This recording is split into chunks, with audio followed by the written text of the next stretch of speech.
Dejando un poco de lado lo que es la clasificación o cómo nombrar tipos de ángulos o tipos de figuras geométricas, vamos a ver ahora ya cómo trabajar con números.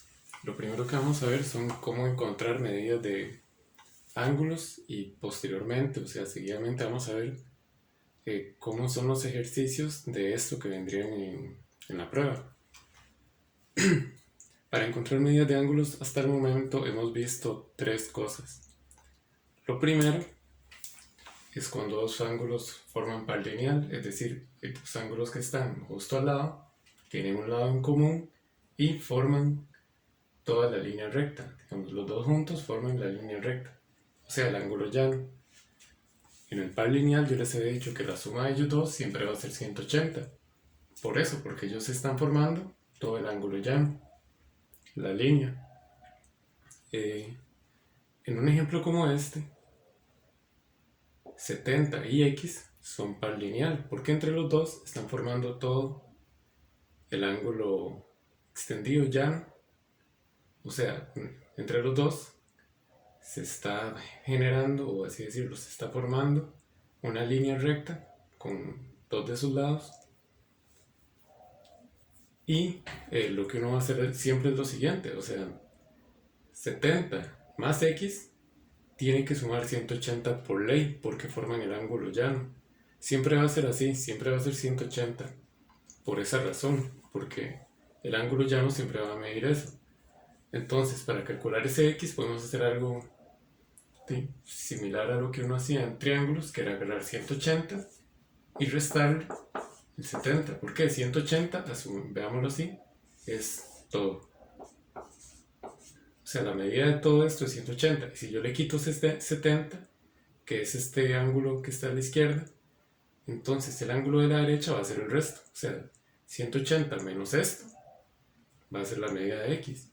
Siempre se puede calcular así, es a lo que voy. O sea, cuando uno tiene dos ángulos que forman la línea recta y uno sabe la medida de uno, la medida del otro se puede encontrar agarrando 180 y restándole lo que tengo. También uno lo puede hacer como a mente, uno puede decir, este es 70, ¿cuánto le hace falta 70 para llegar a 180? Que serían 110, porque 110 y 70 son 180. Sin embargo, estos también siempre va a salir con la resta.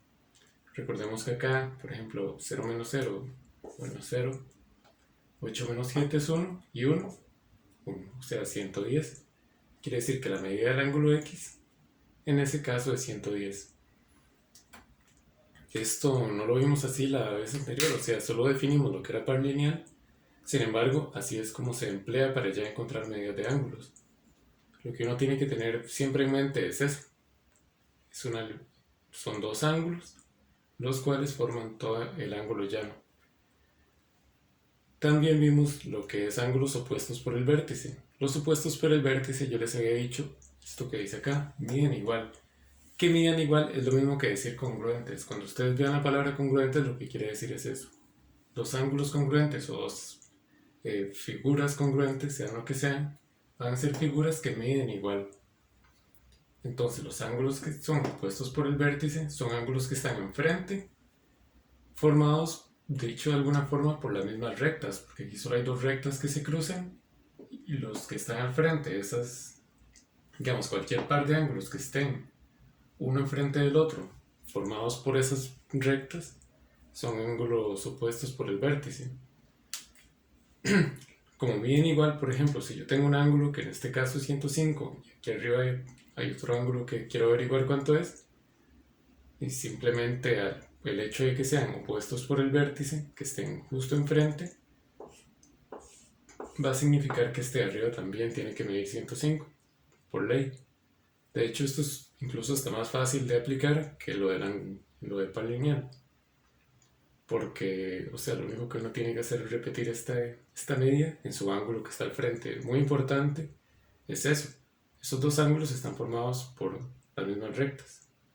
Es como, por así decirlo, una X o una cruz, la cual genera varios ángulos.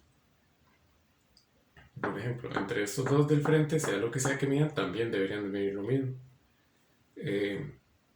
Y lo tercero que vimos, que tiene que ver con ángulos, es lo de los ángulos internos de un triángulo, que entre los tres tiene que sumar 180.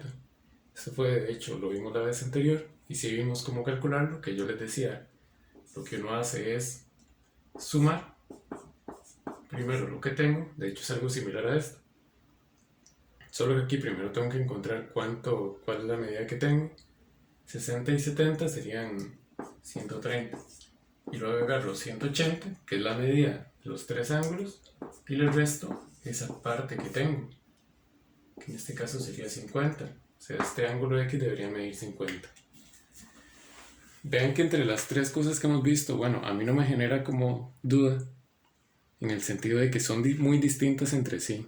O sea, par lineal es que son dos ángulos que forman el ángulo llano. Opuestos por el vértice son dos ángulos que estén justo enfrente, formados por las mismas rectas.